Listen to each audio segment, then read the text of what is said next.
من السماء بما كانوا يفسقون ولقد تركنا منها آية بينة لقوم يعقلون صدق الله العظيم.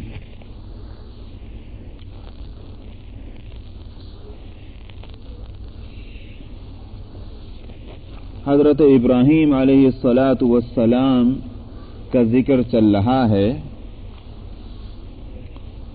کہ حضرت ابراہیم علیہ السلام نے اپنی قوم کو فرمایا تھا کہ دنیا میں جن رشتے ناتوں کی وجہ سے اور گروپ اور پارٹیوں کا لحاظ کرتے ہوئے اللہ کو چھوڑ کر تم شرک اور بت پرستی میں اور باطل کی راہ کو اختیار کرنے میں لگے ہوئے ہو، آخرت میں یہ چیزیں کام آنے والی نہ ہوں گی، نہ رشتے اور نہ ناتے۔ آخرت میں سب ایک دوسرے سے اپنے رشتوں کا انکار کر دیں گے اور لان تان کریں گے، برات اور بیزاری کا اظہار کریں گے۔ لیکن حضرت ابراہیم علیہ السلام کی اس جدوجہد اور کوششیں اور ان قربانیوں کا کوئی اثر قوم نے نہ لیا۔ صرف ایک فرد مردوں میں اور ایک فرد عورتوں میں وہ تھے کہ جنہوں نے حق کو پہچانا اور اس حق کو قبول کیا۔ مردوں میں حضرت لوط علیہ السلام ہیں جو برادر زادے ہیں، کزن ہیں حضرت ابراہیم علیہ السلام کے، اور عورتوں میں آپ کی بیوی ہیں حضرت سارہ۔ تو یہاں حضرت لوط علیہ السلام کا ذکر ہے، ایک تو اس مناسبت سے کہ ایمان لانے والوں میں حضرت ابراہیم علیہ السلام کے وہی ایک ہیں مردوں میں، اور دوسرے ایک اور بھی حکمت ہے حضرت ابراہیم کے ساتھ حضرت لوط علیہ السلام کے واقعے کی ذکر کی، جو انشاءاللہ میں ابھی بتلاؤں گا۔ فآمن لہ لوط ان کے لیے ایمان لے آئے۔ وقال انی مہاجر الی ربی، اور کہا کہ میں ہجرت کرنے والا ہوں اپنے رب کی طرف۔ کس نے کہا؟ قرآن اس کو نہیں کھول رہا ہے۔ حضرت ابراہیم نے کہا، یہ حضرت لوط نے کہا؟ تاریخ کے اعتبار سے یہ بات تو ثابت ہے کہ حضرت ابراہیم علیہ السلام نے بابل کی طرف سے، یوں سمجھیے کہ شمالی عراق کی طرف سے اور مغربی سیریا کی طرف ہجرت کی۔ اس ہجرت میں حضرت لوط علیہ السلام شریک ہیں، یہ تو تاریخ سے ثابت ہے، بائبل سے بھی ثابت ہے۔ لیکن یہاں قرآن اس قول کا قائل کون ہے؟ انی مہاجر الی ربی، یہ بات کس نے کہی ہے؟ قرآن نے اس کو نہیں کھولا، اسی لیے مفسرین بھی مختلف ہیں اس سلسلے میں۔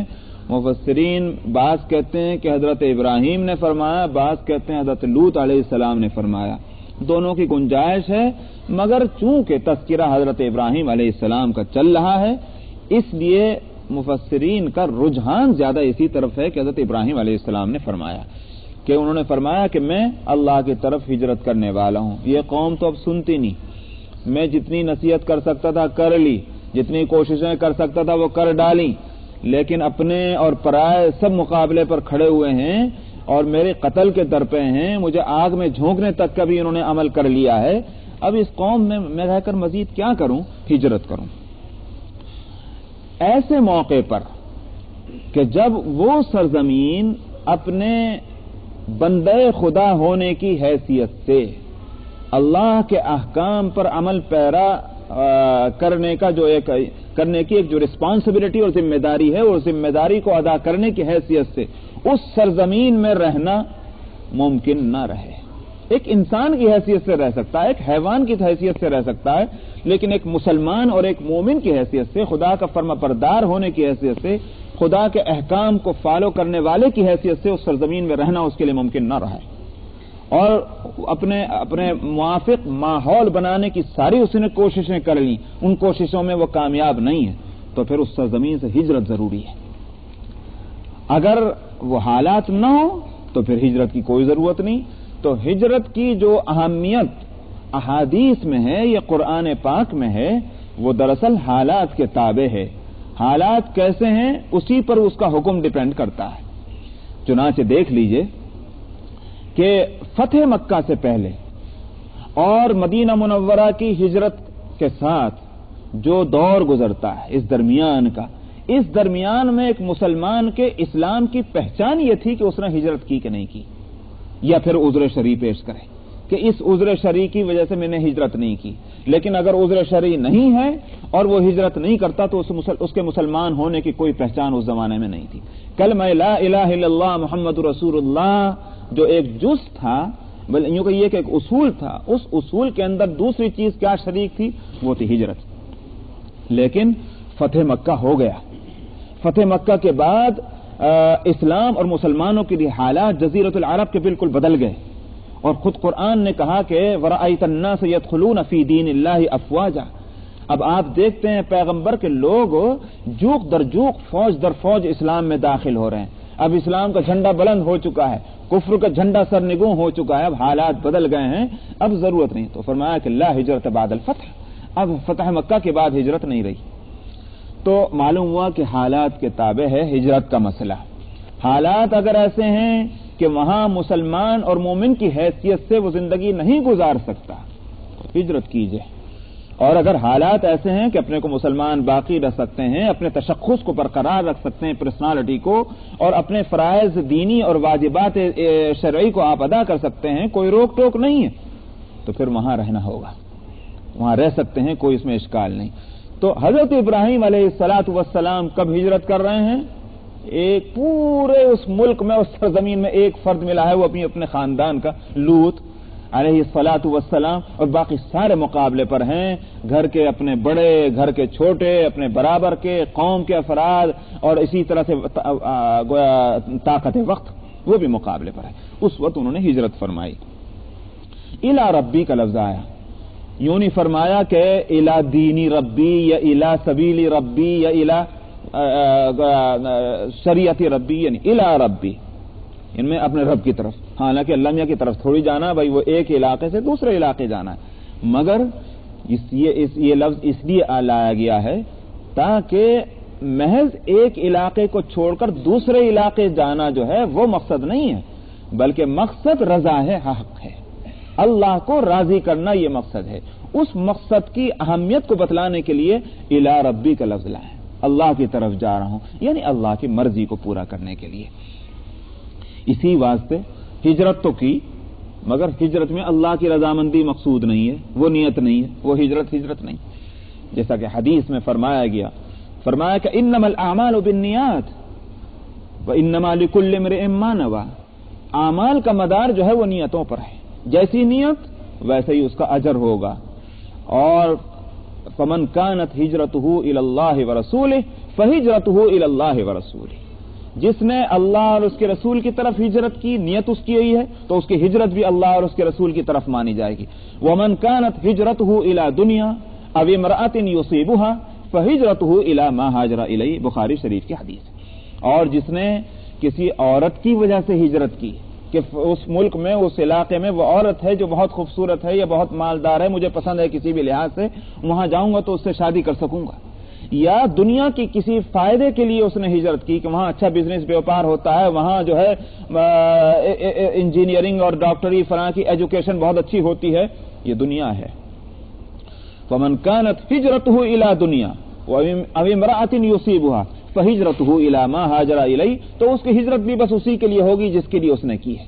اس کو ہجرت دینی نہ کہیں گے، یہ ہجرت کا جو ثواب ہے وہ اس کو اس پر نہیں ملے گا۔ تو اعمال کا مدار نیتوں پر ہے، اس کا یہ مطلب نہیں ہے کہ چوری کیجئے اچھی نیت سے۔ انہوں نے کہا بھائی جب نیتی پر ثواب ملنا ہے تو ٹھیک ہے، اچھی نیت سے ڈاکہ ڈالیے، اچھی نیت سے جو چوری کیجئے، اچھی نیت سے کسی کو قتل کر دیجئے، یہ نہیں۔ عمل بھی خیر ہو، نیت بھی خیر ہو، لیکن اگر عمل شر ہے، نیت خیر ہے، اس پر بھی ثواب نہیں ملے گا۔ نیت جو ہے شر ہے، عمل خیر ہے تو بھی ثواب نہیں ملے گا۔ سمجھ میں آیا؟ عمل بھی خیر ہونا، نیت بھی خیر ہونا، تب اس پر ثواب ملے گا، یہ ہے مطلب اس حدیث کا۔ تو حضرت ابراہیم علیہ السلام نے فرمایا کہ انی مہاجر الی ربی، میں اپنے رب کی طرف ہجرت کرنے والا ہوں۔ انہ هو العزیز الحکیم، وہی غالب ہے، وہی حکیم ہے۔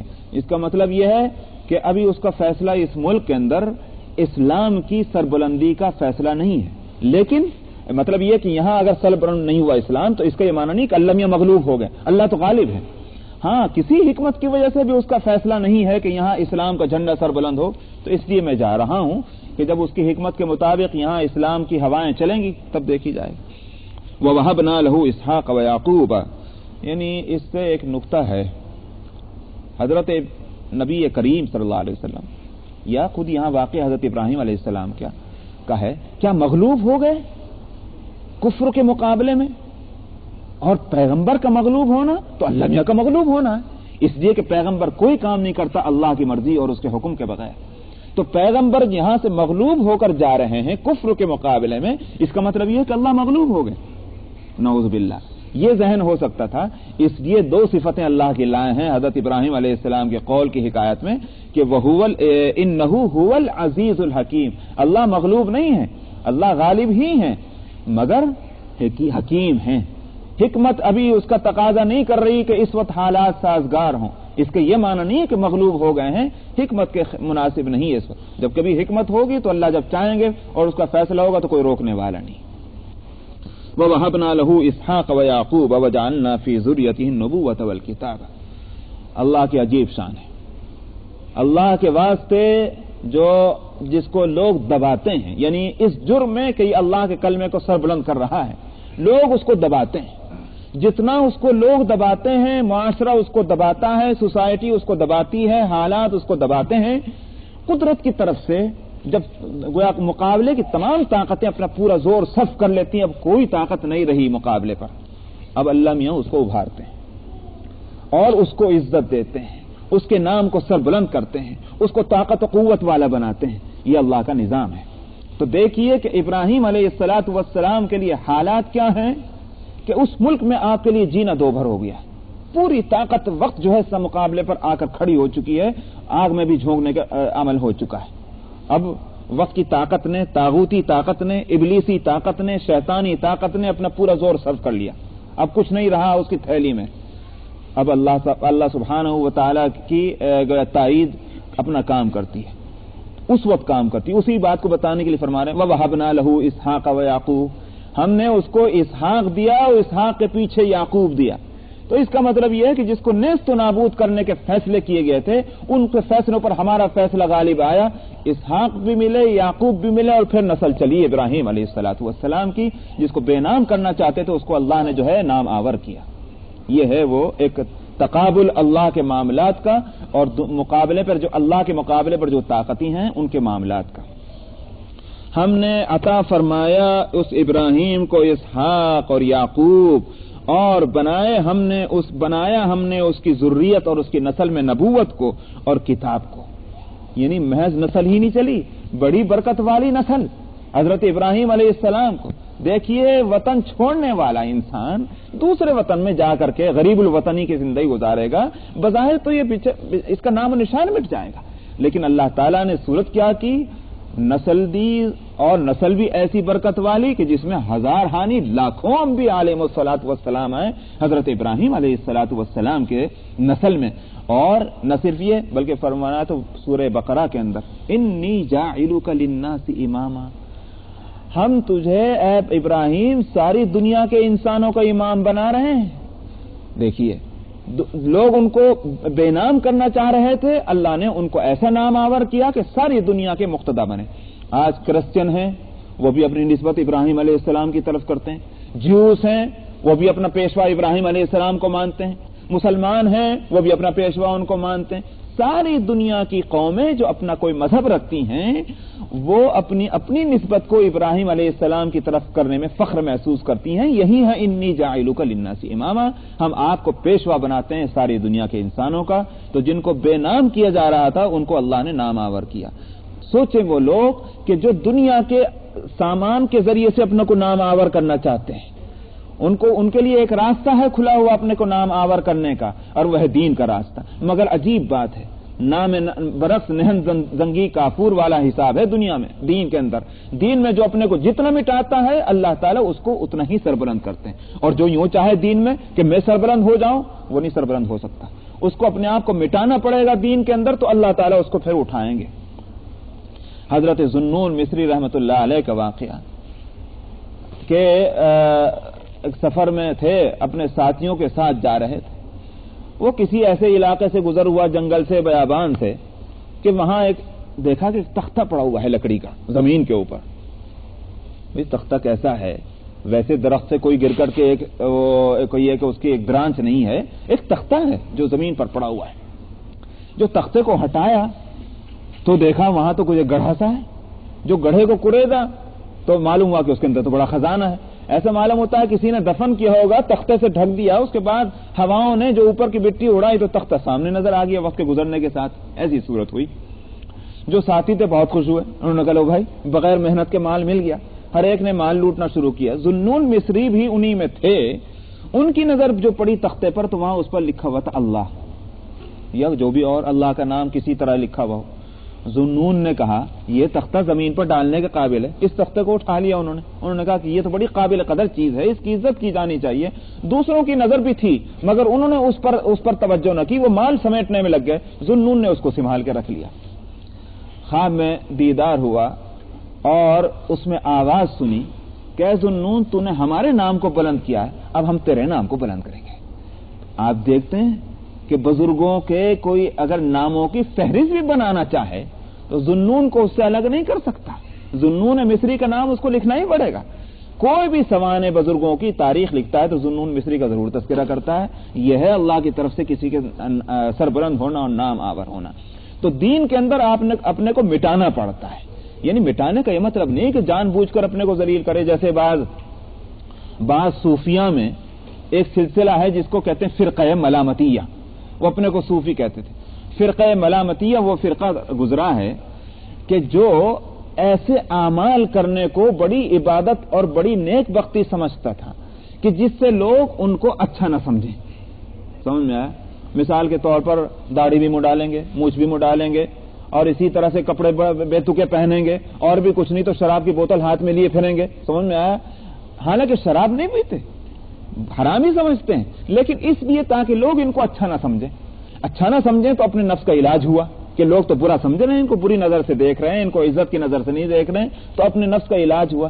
اپنے نفس کے اس طرح علاج سے وہ یوں سمجھتے ہیں کہ ہمیں بڑی ترقی مل رہی ہے، تو فرقہ ظاہر ہے کہ اس کا بھی تعلق دین سے نہیں ہے۔ دین ایک فطری دین ہے، وہ بے شک کبر اور نخوت کو، ریا اور نمود کو ناپسند کرتا ہے، مگر ان طریقوں کو بھی پسند نہیں کرتا کہ جو فطرت کے منافی ہوں، اور لوگوں میں اپنے کو بدنام کرنا شریعت کو پسند نہیں، لیکن نیک نام کرنے کے مصنوعی طریقے اختیار کرنا یہ شریعت کے جو ہے مزاج کے خلاف ہے، مصنوعی اور بناوٹی طریقے۔ تو اسلام جو ہے فطری مذہب ہے، فطری طریقے پر زندگی گزارو، نہ اپنے ریا اور نمود اور دکھلاوے کی فکر کرو اور نہ اپنے کو ذلیل اور خوار بناؤ۔ یہ ہے اسلام کا عجیب نظام۔ اسی واسطے فقہاء نے لکھا ہے کہ اپنی قضا نمازوں کو مسجد کے اندر مت پڑھا کرو، گھر کے اندر پڑھو، تنہائی کے اندر پڑھو۔ کیوں؟ آج تو لوگوں کا حال یہ، وہ جو جاگنے والی راتیں آتی ہیں وہی کیا کریں گے؟ عجیب قضائے عمری پڑھیں گے۔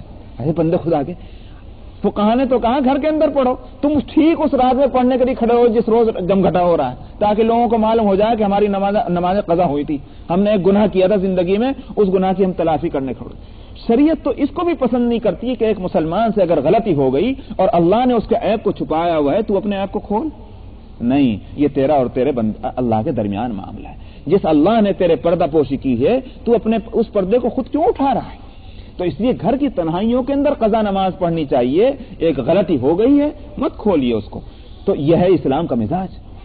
تو بہرحال یہ کہ نہ اسلام تصنع اور تکلف کو پسند کرتا ہے اپنے اس عزت کو حاصل کرنے کے لیے، اور نہ اسلام یہ پسند کرتا ہے کہ اپنے کو ذلیل اور خوار کرو، یہ بھی پسند نہیں اسلام کو۔ اسلام ایک فطری طریقہ ہے۔ تو حضرت ابراہیم علیہ السلام کو جن کو نیست و نابود کرنے کی کوششیں کی جا رہی تھی، اللہ تعالیٰ نے ان کے سلسلے کو چلایا اور ان کی ذریت اور نسل کے اندر نبوت قائم فرمائی اور کتاب دی۔ وَآتَيْنَاهُ أَجْرَهُ فِي الدُّنْيَا، ہم نے اس کو دنیا میں اس کا اجر دیا۔ وَإِنَّهُ فِي الْآخِرَةِ لَمِنَ الصَّالِحِينَ، اور آخرت میں وہ صالحین میں ہوں گے۔ معلوم ہوا کہ اصل اجر تو نیکیوں کا آخرت میں ہی ملتا ہے، لیکن بعض اعمال خیر کا اجر اللہ سبحانہ و تعالی بعض دفعہ دنیا میں بھی دے دیتے ہیں۔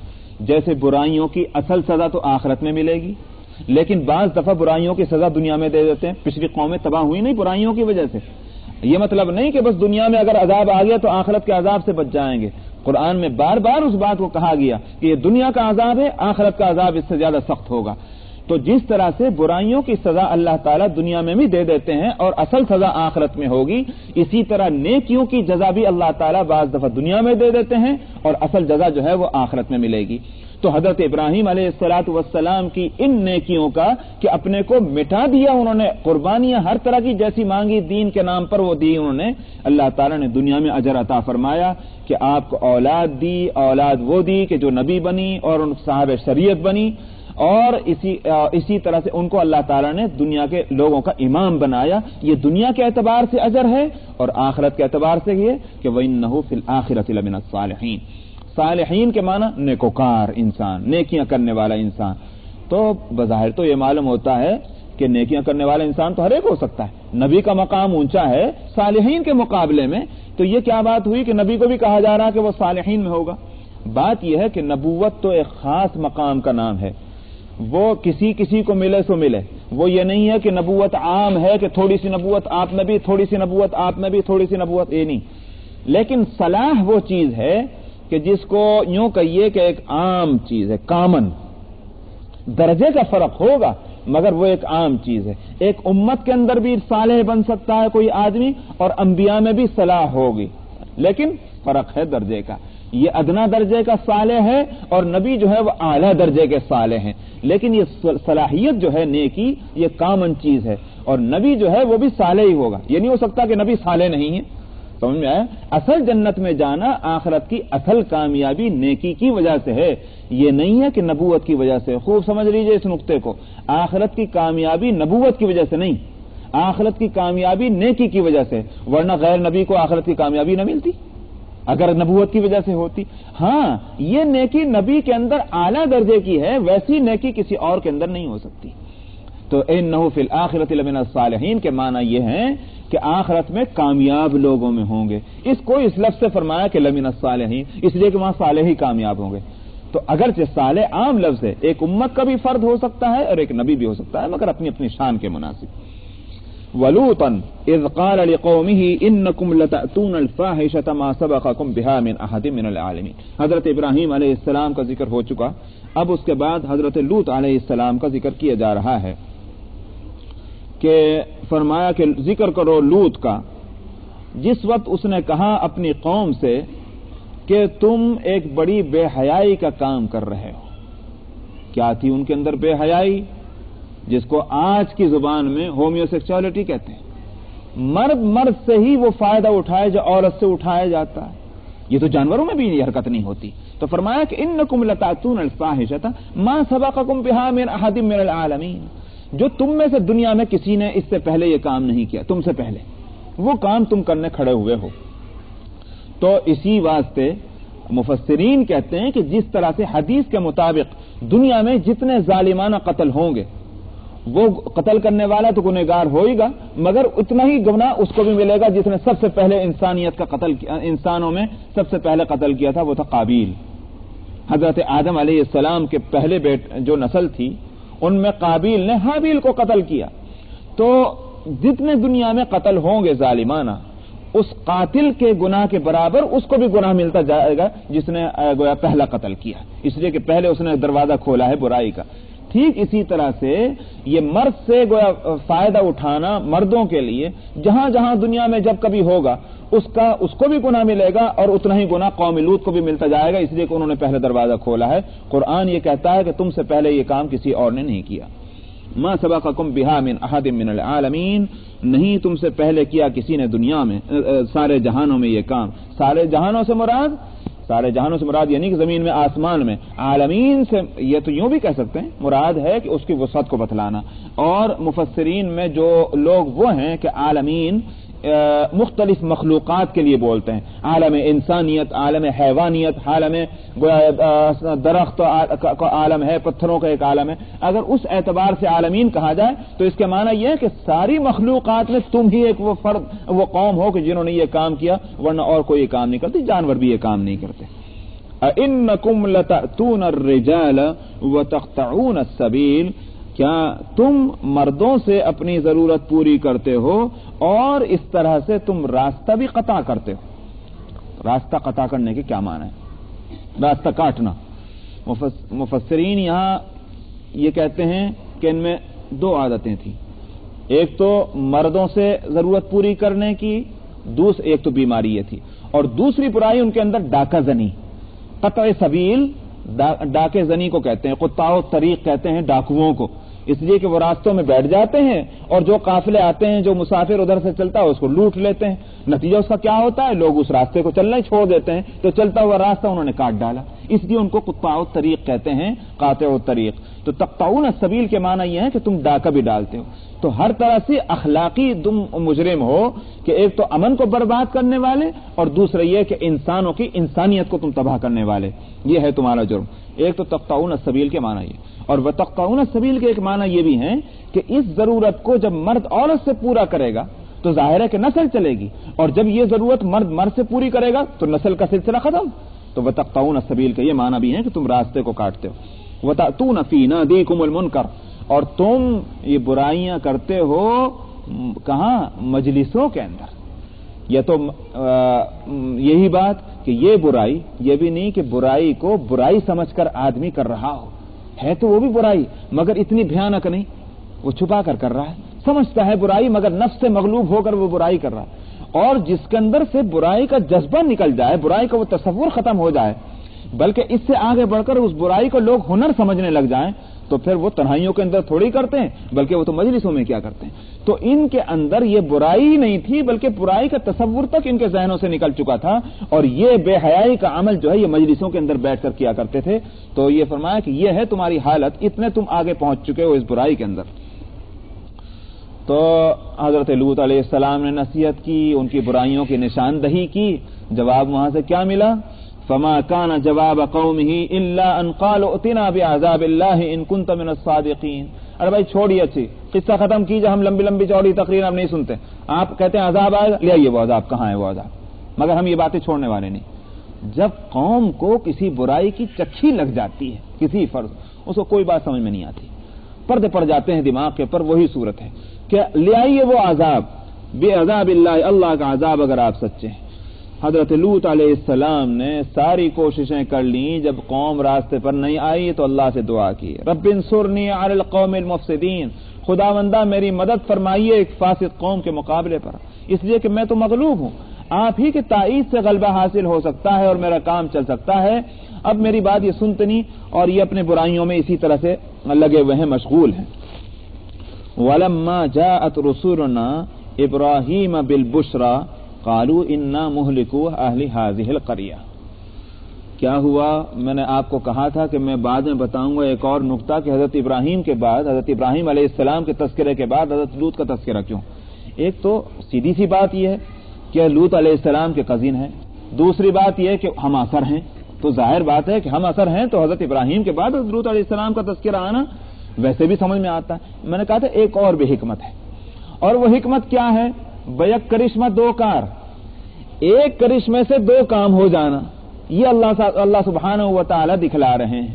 اور وہ کیا کہ واقعہ یہ ہے کہ حضرت ابراہیم علیہ السلام اپنے گھر کے باہر تھے، تو دو مسافر کا اس اعتبار سے کہ انہوں نے مسافر سمجھا، دو اجنبی صورتیں ان کو نظر آئیں۔ اب انہوں نے ان کو دیکھا تو ابراہیم علیہ السلام میں جو جذبہ مہمان نوازی تھا وہ ابھرا، اور انہوں نے کہا کہ آپ کیا اچھا ہو کہ آپ میرے گھر پہ تشریف لائیں اور میری مہمانی قبول کریں۔ انہوں نے کہا آئیے، وہ چلے گئے۔ حضرت ابراہیم علیہ السلام کے گھر پر وہ دو نووارث پہنچ گئے۔ ابراہیم علیہ السلام نے اپنے گھر والوں کو حکم دیا کہ مہمان ہیں ان کے لیے کھانا تیار کیا جائے۔ تو بعجل سمین کا لفظ قرآن شریف میں ہے کہ بہت اچھا تر و تازہ بچڑا، ایک گائے کا بچہ، وہ فوراً ذبح کیا گیا، اس کو تیار کیا گیا، پکا کر مہمانوں کے سامنے لایا گیا. فقربہ الیہم، اب ان کے سامنے جب لا کر رکھا تو انہوں نے کھانے کی طرف ہاتھ نہیں بڑھایا، وہ کھانے کو تیار نہیں. فقال الا تاکلون، اجی کھاتے کیوں نہیں، یہ کیا ہو رہا ہے، ہاتھ کیوں آگے نہیں بڑھاتے؟ تو فاوجس منهم خیفہ، ابراہیم علیہ السلام کے دل میں تھوڑا سا خوف ہوا، یہ کون ہے کہ دشمن تو نہیں ہے، یہ کھانا نہیں کھاتے. اس لیے کہ اس زمانے میں مہمان آئے کسی کے ہاں، ایک تو مہمان کی مہمانداری نہ کرنا برا تھا، اور اگر مہمانداری کرے مہمان کھانا نہ کھائے تو اس کو خطرناک سمجھتے تھے، کہیں اس کی نیت تو فاسد نہیں ہے ان لوگوں کی. فاوجس منهم خیفہ قالوا لا تخف انا ارسلنا الى قوم لوط، ڈرو مت، ہم تو قوم لوط کی طرف بھیجے ہوئے ہیں.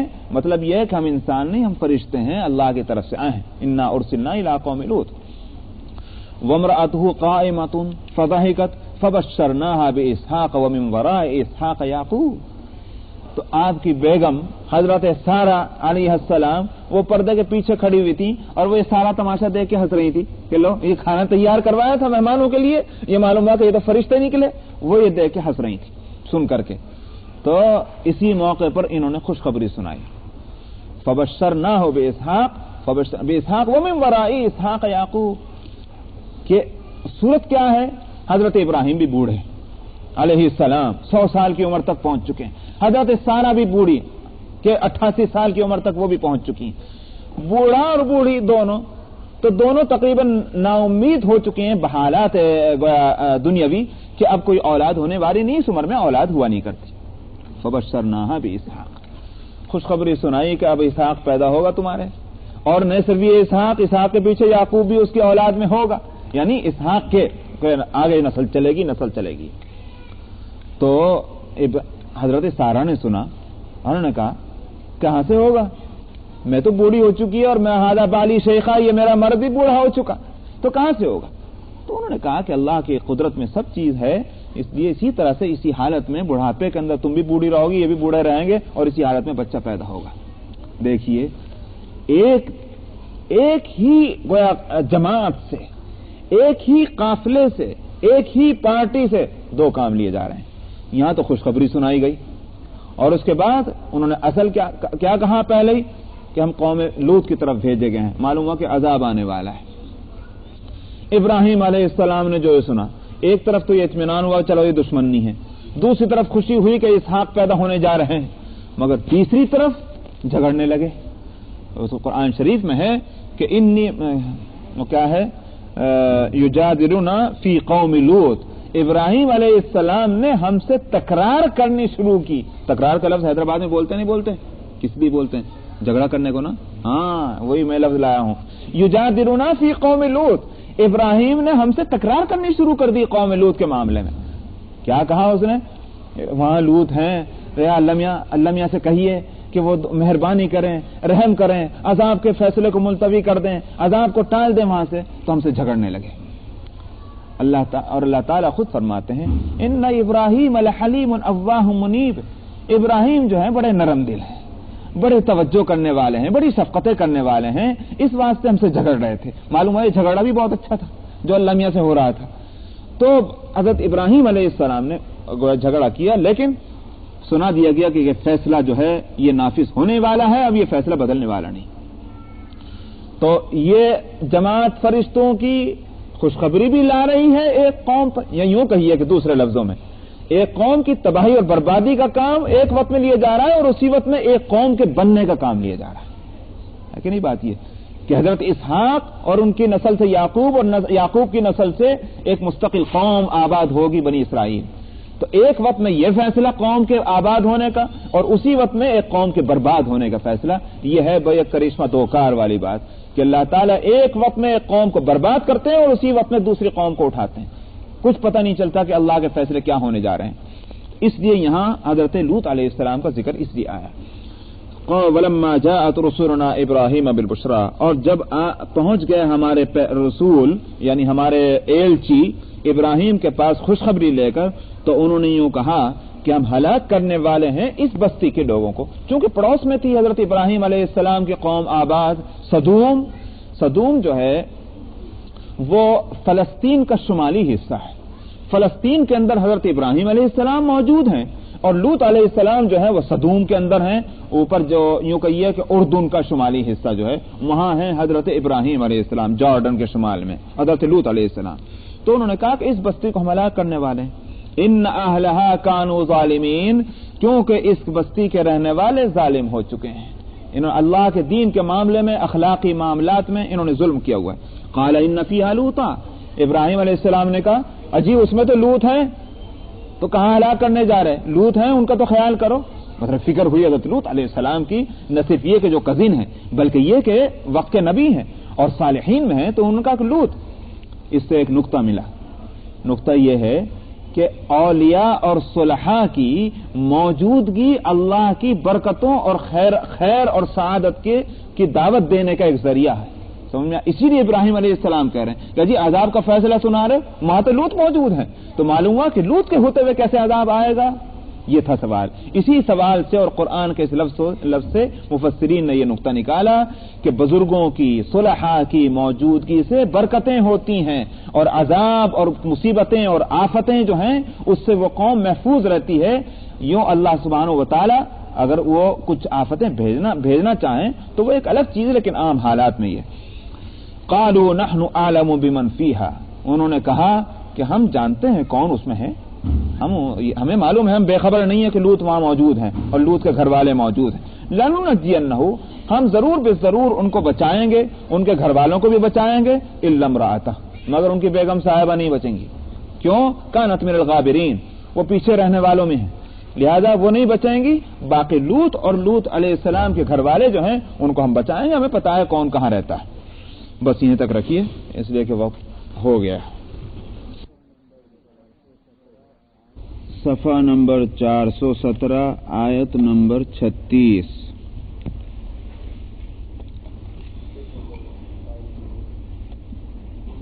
اعوذ باللہ من الشیطان الرجیم، بسم اللہ الرحمن الرحیم. وَإِلَى مَدْيَنَ أَخَاهُمْ شُعَيْبًا فَقَالَ يَا قَوْمِ اعْبُدُوا اللَّهَ وَارْجُوا الْيَوْمَ الْآخِرَ وَلَا تَعْثَوْا فِي الْأَرْضِ مُفْسِدِينَ. فَكَذَّبُوهُ فَأَخَذَتْهُمُ الرَّجْفَةُ فَأَصْبَحُوا فِي دَارِهِمْ جَاثِمِينَ. وعادا وثمود وقد تبين لكم من مساكنهم وزين لهم الشيطان أعمالهم فصدهم عن السبيل وكانوا مستبصرين. وقارون وفرعون وهامان وَلَقَدْ جَاءَهُمْ مُوسَى بِالْبَيِّنَاتِ فَاسْتَكْبَرُوا فِي الْأَرْضِ وَمَا كَانُوا سَابِقِينَ.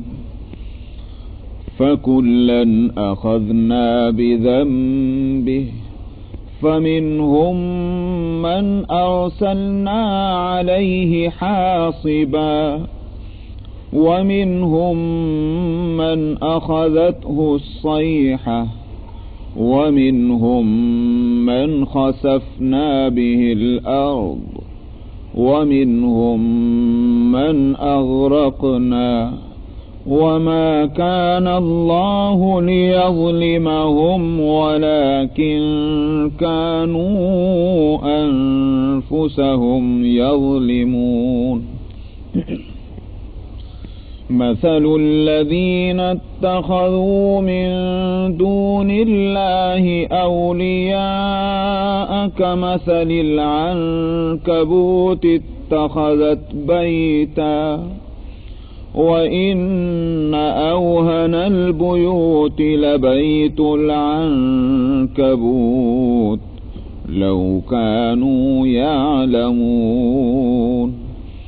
إن الله يعلم ما يدعون من دونه من شيء وهو العزيز الحكيم وتلك الأمثال نضربها للناس وما يعقلها إلا العالمون خلق الله السماوات والأرض بالحق إن في ذلك لآية للمؤمنين اتل ما أوحي إليك من الكتاب وأقم الصلاة إن الصلاة تنهى عن الفحشاء والمنكر ولذكر الله أكبر والله يعلم ما تصنعون ولا تجادلوا أهل الكتاب إلا بالتي هي أحسن إلا الذين ظلموا منهم وقولوا آمنا بالذي أنزل إلينا وأنزل إليكم وإلهنا وإلهكم واحد ونحن له مسلمون صدق الله العظيم.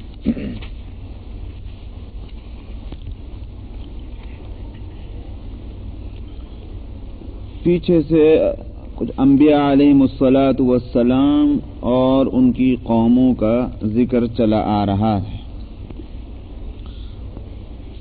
یہاں حضرت شعیب علیہ السلام کا ذکر ہے جن کو مدین والوں کے لیے نبی بنا کر بھیجا گیا. میں مدین کے تعلق سے اس سے پہلے جب ذکر آیا تھا تو میں نے اس وقت تفصیل بتلا دی تھی کہ مدین کا محل وقوع کہاں ہے، کس جگہ پر یہ مدین واقع تھا، تو اس لیے اس تفصیل کو دہرانے کی ضرورت نہیں ہے. تو فرماتے ہیں کہ اور ہم نے بھیجا مدین کی طرف ان کے بھائی شعیب کو، تو شعیب نے کہا اے میری قوم اللہ کی عبادت کرو اور امید رکھو آخرت کے دن کی، اور زمین میں فساد پھیلاتے ہوئے نہ پھرو. یہی ایک دعوت ہے تمام انبیاء کی، اسی دعوت کو انہوں نے بھی پیش کیا. فَكَذَّبُوهُ، لیکن قوم نے ان کو جھٹلا دیا اور ان کی بات کو نہ مانا. انجام کیا ہوا؟ فَأَخَذَتْهُمُ الرَّجْفَةُ، ان کو زمین کے زلزلوں اور جھٹکوں نے جا پکڑا. فَأَصْبَحُوا فِي دَارِهِمْ جَاثِمِينَ، سو وہ اپنے گھروں کے اندر بچھے رہ گئے، اٹھنا ان کو نصیب نہ ہوا. تو دین حق کو نہ ماننا یہ بھی دراصل جھٹلانا ہی ہے، اور اس کا نتیجہ دنیا میں عذاب ہے. وَعَادًا وَثَمُودَ، اسی طرح ہم نے بھیجا قوم عاد کی طرف اور سمود کی طرف. وَقَدْ تَبَيَّنَ لَكُم مِّن مَّسَاكِنِهِمْ، اور ان کی جگہیں جو ہیں وہ تمہارے لیے واضح ہیں، اس لیے کہ قریش مکہ تجارت کے سلسلے میں جب ملک شام اور اسی طرح سے یمن کی طرف جایا کرتے تھے تو عاد اور سمود کے جو ٹھکانے تھے جن پر اللہ کا عذاب پہلے آ چکا تھا، ان ٹھکانوں کو اپنی آنکھوں سے دیکھا کرتے تھے. وہ برباد ہوئے گھر بھی ان کو نظر آتے تھے. تو فرمایا وَقَدْ تَبَيَّنَ لَكُم مِّن مَّسَاكِنِهِمْ، ان کی جگہیں اور مکانات تمہارے لیے واضح ہیں. وَزَيَّنَ لَهُمُ الشَّيْطَانُ أَعْمَالَهُمْ، ایسا نہیں تھا کہ ہر زمانے میں ہر قوم کے ہر فرد نے جان بوجھ کر نبی کا مقابلہ کیا، اپنے کو غلط سمجھتے ہوئے نبی کو صحیح سمجھتے ہوئے. ایسا نہیں، اس لیے کہ دو صورتیں ہیں. ایک تو یہ ہے کہ آدمی غلطی کر رہا ہے اور یہ سمجھتا ہے کہ میں غلطی کر رہا ہوں، یہ ایک صورت تو یہ ہے. دوسری صورت یہ ہے کہ آدمی غلطی کرتا ہے اور سمجھتا یہ ہے کہ میں صحیح کر رہا ہوں، بالکل صحیح ہے. یہ دو صورتیں ہیں. پہلی صورت اتنی خطرناک نہیں ہے، یہ دوسری صورت بہت خطرناک ہے. کیونکہ جو شخص غلطی کر رہا ہے کسی مجبوری سے، اپنے نفس کی خواہش کے غلبے سے، ماحول اور ایٹماسفیئر کے دباؤ سے، سوسائٹی کے کچھ بھی ہو، یا دنیاوی کسی نفع کی خاطر، لیکن اگر یہ سمجھ رہا ہے کہ میں غلط کر رہا ہوں، کبھی بھی اس کو توجہ ہو سکتی ہے کہ مجھے یہ غلطی ہمیشہ نہیں کرتے رہنا چاہیے اور اپنے راستے کو وہ صحیح